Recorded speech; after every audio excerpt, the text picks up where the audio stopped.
The ACA is very costly. It has about $24 billion in reported regulatory compliance costs. These are estimates that come from the administration itself. 80 million hours of paperwork time spent complying with those regulations.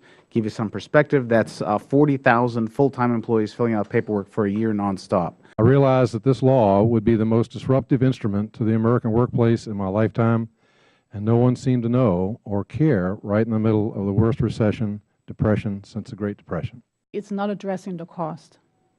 It's not addressing the cost enough.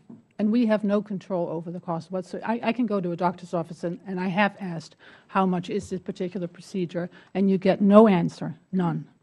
It's obvious, but what's the effect on the employment status in the United States?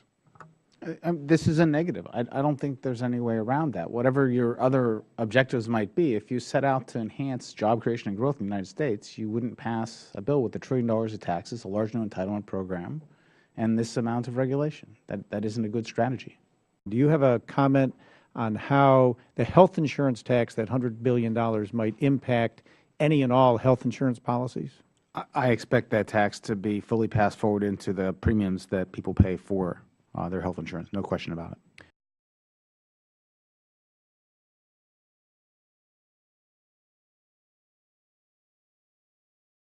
I see a huge train wreck coming down, Baucus told Health and Human Services Secretary Sebelius at a Wednesday hearing. You and I have discussed many times, and I don't see any results yet. Is the confusion, is the cost one of the biggest obstacles that where government has not become a stepping stone to be able to create success in this country, but a stumbling block for American prosperity and job creation? Well, Congressman, as I said in my opening remarks and in my statement, the cost is real. I mean, these are self-reported costs from the agencies, HHS in particular, reporting the administration.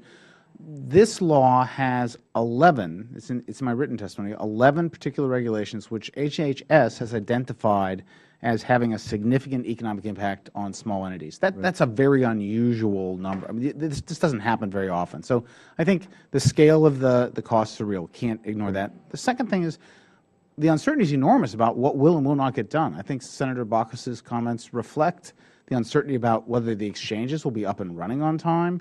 We've already seen the administration put off the so-called SHOP provisions, which were supposed to provide options for small businesses. Just what will be there of the law is an open question.